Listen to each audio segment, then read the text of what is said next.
The internet. Our lives ever since the inception of the internet have changed to degrees that haven't been seen in the billions of years on Earth. It's crazy to me how comedy on the internet from 15 years ago went from videos like this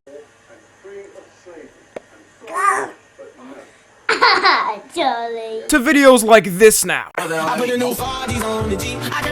the f even happened between these years? Which is what gave me the idea to look back at these internet eras, because people don't realize how fast we move on in the internet. Let's first start off with one of the most universally hated eras on the internet. You honestly couldn't pay me any amount to go back and live in this time. I don't even think it would be worth it. And that is the Instagram clout era. Every day living in this era brought me closer to just calling it quits altogether. The Instagram clout era was an internet era in time which pretty much consisted of this. People that were annoying as shit were being annoying as shit and becoming famous for being annoying as shit. Well, that sums it up. Come on, I want to hear the clapping entourage. We can pretty much just end this segment right here. On the real, the Instagram clout era was a time between 2016 to 2019 where a group of random individuals would captivate the people of the world by doing shocking things in front of a camera, then posting it on Instagram where people would watch and share with their friends, laughing at how stupid it was. And did you hear how I said laughing at how stupid it was? People weren't laughing with them, they were laughing at them. They kind of made themselves the punching bag of the internet. It was also kind of like Jackass, except way worse and not funny. Our main contenders in this category include people like Lil Tay, Bad Baby, Whoa Vicky, Boonk, Supreme Patty, Lil Pump, and others. And I like to say others because I don't even remember half the names of these motherfuckers anymore. There was a bunch of these people that would use their odd looks as a gag, and that's all they offered. And they would always end up in each other's videos for some reason. It was like this giant circle of clout demons siphoning from each other. The most annoying, I would say, out of all these people has gotta be Boonk, Whoa Vicky, and Lil Pump. Boonk quite literally got famous for going into stores and robbing them. I don't care what y'all say. To this day, there is no social media influencer who gave zero like he did. Like when he went into a Dunkin' Donuts store and just yanked the rack of donuts, which got him on the news. Or when he went into a store and recorded himself stealing a diamond watch. And last, when he recorded himself stealing a whole ass dog. She's so cute. She cute as How much you want for it? Two? 2,000. That's reasonable. 2,000? 2,000. That's reasonable. What type of dog this is? 2,000? Oh shit! Fuck this shit! It's not talked about enough how Boonk ruined a generation of kids by making them think stealing is a way to get famous and posting it on social media. Well, Vicky got famous for pretending to be black. Yeah, the stuff Whoa Vicky was doing in this era would definitely not slide in the 2020s. She was out here fighting like a Spartan warrior to prove she was black, when the evidence was clearer than the sky. Bitch didn't have a drop of melanin within her parents. Her presence was always weird to me in this era because you could tell she was trying to imitate the stereotypical black girl. Before y'all say I'm exaggerating either, just look at some of these clips right here. You can't say I'm exaggerating. The next you gotta get the walk.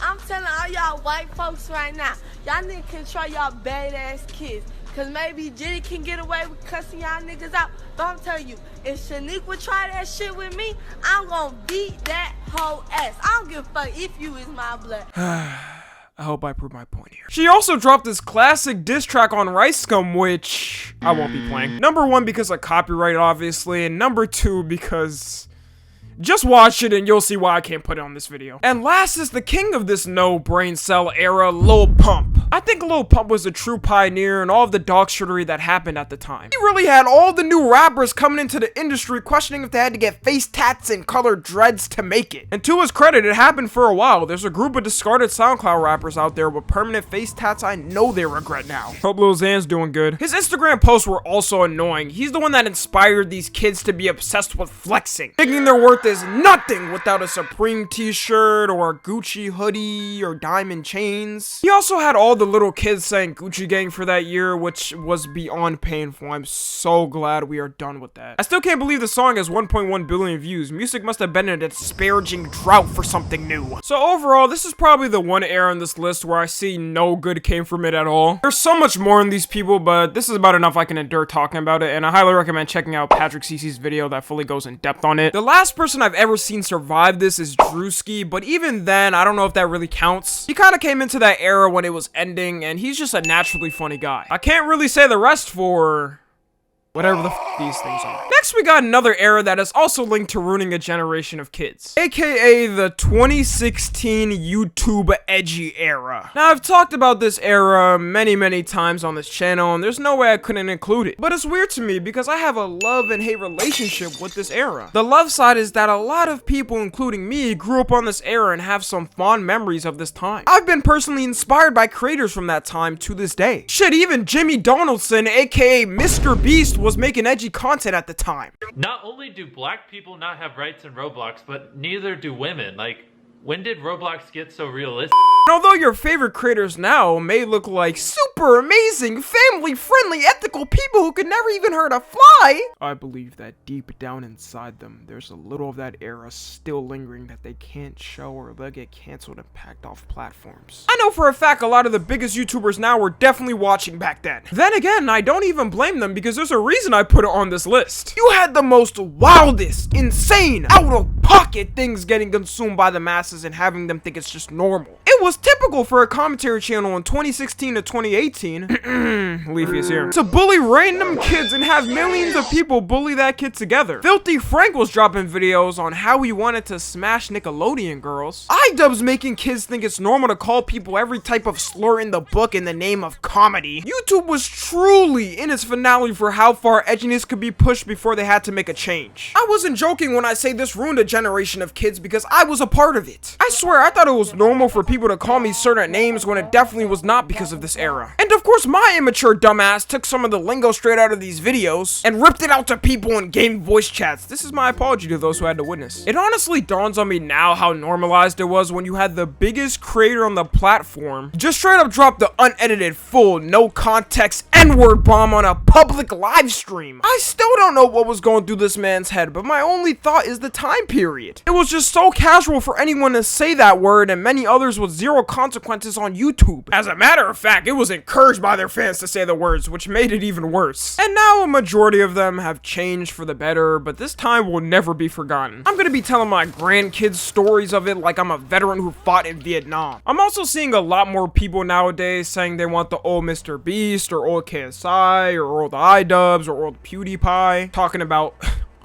I miss them back when they weren't scared and said what was on their mind. what, like when iDubbbz was dropping the full N-word bomb and saying that grape is good as a joke? The PewDiePie bridge incident? Any of Filthy Frank's old songs? That stuff slides right on when you're younger, but they're full grown-ass men now. You expect them to be making these type of jokes now? Nah, they're at the age where they need to start having kids before it's too late. Now, the next era I'm gonna talk about was one that was actually bullied by the 2016 YouTube era. The Musical.ly era. I think Musical.ly was actually the first platform to have kids become truly famous for no reason. Before this, it was adult celebrities that this would happen to, like the Kardashians, but it never really happened to kids like that unless their parents were already famous or they were a famous actor. The main contenders in this category were Jacob Sartorius, Baby Ariel, Zola Verne, Malu Trevejo, Daniel Cohn, etc. And their rise to fame was like no other, shedding their blood, sweat, and tears with countless hours spent crafting their work to perfection. Nah, I'm just f***ing with you, can you imagine? Musical.ly was the time where people would record themselves lip-syncing to songs and dancing. Unlike TikTok though, there was no coordination in 99% of these dances. Like, what is bro doing right here? What is happening? So it ended up being people just shaking the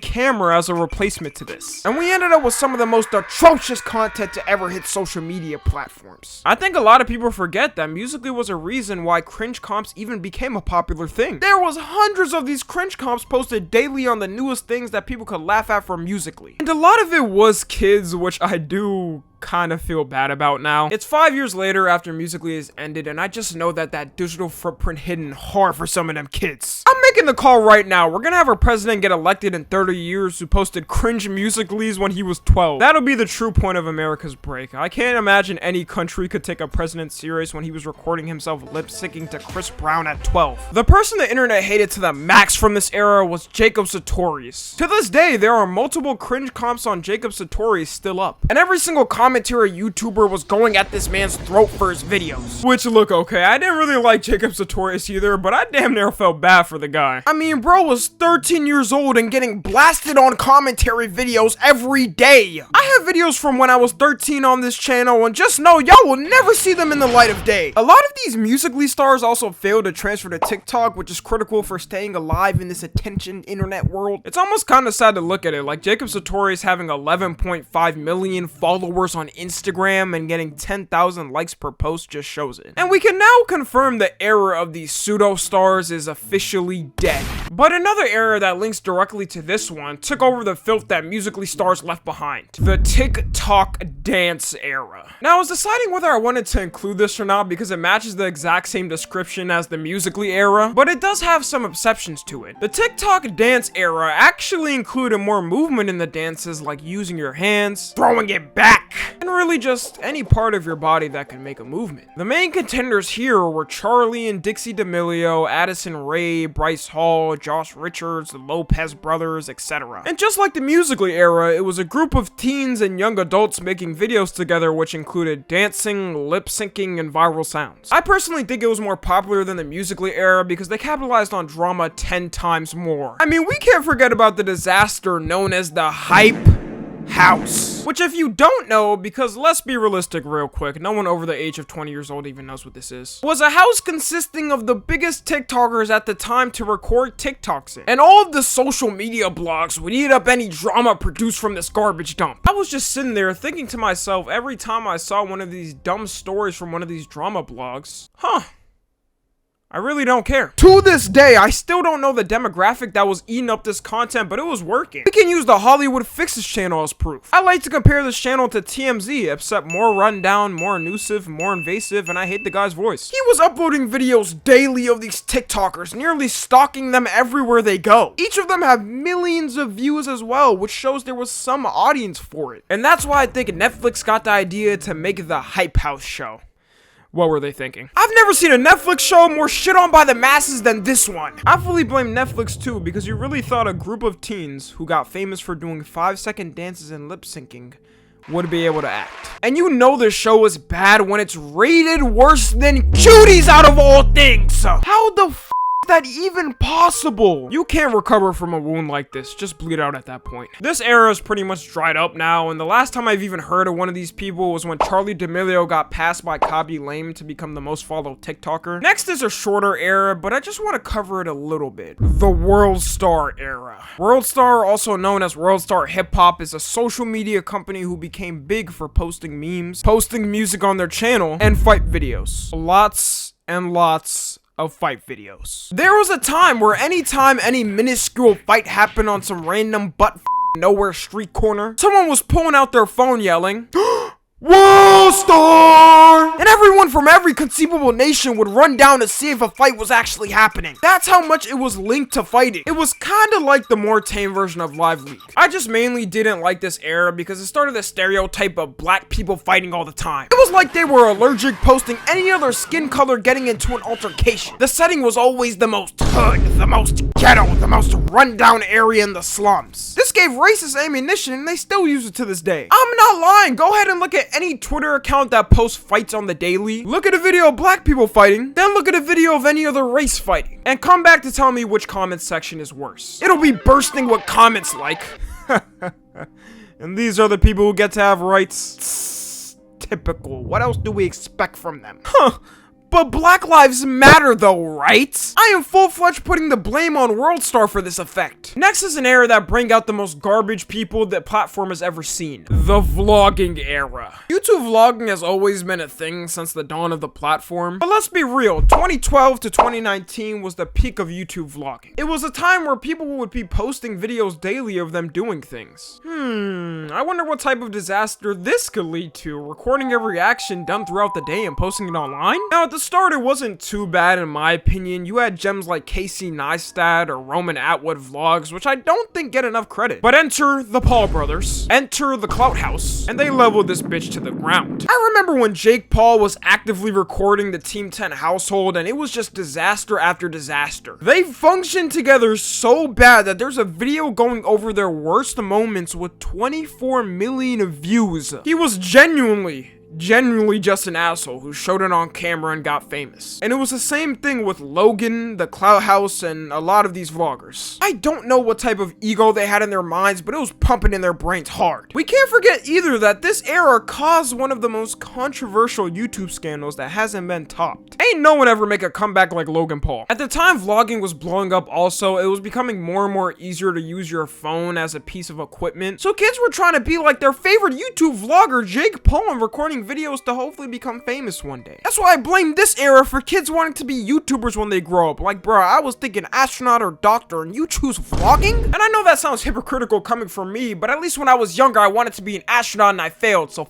you. Next is an era that made many rich and a lot more poor. NFT/crypto era. There was a certain time not too long ago where crypto and NFTs were on the rise. First it was crypto, with every coin out of nowhere 10xing, giving the worst type of people out there money. Then it was NFTs that followed after, which gave another group of horrible people out there unlimited cash to spend. When this first started happening, everyone was kind of shocked. It was normal people becoming multi-millionaires overnight. So it made a huge demand for things. And with the demand comes people to take advantage of it. You had every crypto coming out of the book and promising people that it would 10x them soon. Soon they would be going to Section 8 to living on a private island in the Bahamas. Dogecoin, Yecoin, Spank Chain, Neon Coin are just a few I found from one search. And I don't know what the f was happening, but it was working. People were actually betting their life savings on Dogecoin, praying that it would take them out of poverty. Taking Elon Musk's word as gospel on any time he mentioned it. Then celebrities and influencers would be taking any bag from these crypto places to pass out the garbage. Unlike now that we know they're a scam, people didn't back then when it was new, when people got their entire lives ruined. What truly confirmed the whole scam aspect to it from influencers was Save the Kids. FaZe is still in a downfall from it, but honestly, you know, I have hope in FaZe stock. It was the same thing for NFTs, except I saw a lot more mainstream celebs trying to promote it. For some reason, a lot of celebrities love the Bored Ape, which I can't help but to feel happy about. No matter how much richer they are than you or more famous than you, at least you didn't buy a Bored Ape for $500,000 $5,000. Them bitches are worth a solid 2 tin cans and a butt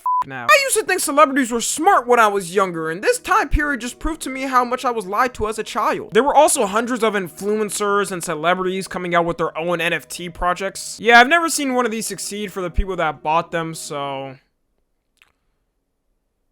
But I feel like NFTs were more obviously stupid to the public because you're just buying a picture that anyone can screenshot. Even the dumbest of the public questioned the validity of that, saying, yo, this is kind of dumb. The crypto coins, though, people definitely fell for it more because it seemed like an actual investment, and that's just kind of sad to think about. And this last era I'm going to talk about is one we're actually still in right now. The Matrix era. Now, I know I've made a whole video on this, and I've talked about this before. I know we're technically still in this era, but I can already see this being certified as horrible for the future generations to come. Andrew Tate truly changed the landscape online for good. It's so weird because he's so ingrained into social media as of now that I don't even remember a time when people weren't talking about it. The time period I'm talking about though was when he was blowing up and his clips were absolutely everywhere. You can't even lie, there was a certain point where you couldn't ignore Andrew Tate. You had his Long John Silver Schlong dick riders in his comments always saying the same thing. If it was a clip of him on TikTok, it was a comment like, "Comment TW!" If it was someone disagreeing with Tate, it was the comment, "What color's your Bugatti though?" Now that the dick riding like that has stopped, I'm at the point where I think these weren't even real human beings. I think they were bots that were programmed with those 2 lines and that was it. I truly hated Andrew Tate's dick riders more than him a lot of times. It's not like the evidence is erased either. I guarantee if you go to any old TikTok from when he was blowing up, you'll see comments like that. And then you had people like Sneeko pop up who were an exact representation of what happens when you take the Tate broth. I don't think anyone who was watching Sneeko would have guessed the route he would take for content in the next year. He's also that pure example of why I call this the Matrix era. Any nanoscopic type of problem that happened was the Matrix's fault to him. It was only until Moist Critical actually had a decent conversation with him that I think he realized, Yeah, maybe some of this shit just isn't the Matrix fault. Which to any normal person would have been obvious as hell. The lingo has also carried on to regular folks, and you got teens in high school saying, Of course the Matrix is after me, and taste is spitting facts, you're just mad. buddy, you work at Walgreens as a cash register. The Matrix is not out to get you. It also brings this new epidemic of alpha males trying to copy Andrew Tate's strat. I fully think we should just around and have a prohibition like they did in the 30s on podcasts for a while, but that's just me. Whenever I see these alpha male clips, it's so obvious to me that they're trying to bait shit, and I would think regular human beings would be able to tell, but we're in 2023 and that's basically gone. So young men just go dick riding from alpha podcast to alpha podcast to alpha podcast, absorbing any type of talk against the Matrix and more to make them feel like Tate. The dark reality gonna hit them like a semi-truck when they realize in 10 years none of the courses work. So overall, these are the worst internet eras I've got, which I think either aren't missed or won't be missed. I don't think future civilizations will recover on our remnants and want to study TikTok stars or Bored Ape NFTs. You guys can let me know if I missed any errors, because there's so many errors online that they all cannot be tracked. Follow me on Twitter, Instagram, and TikTok. As always, I love you guys consensually. And until next time, I'm out.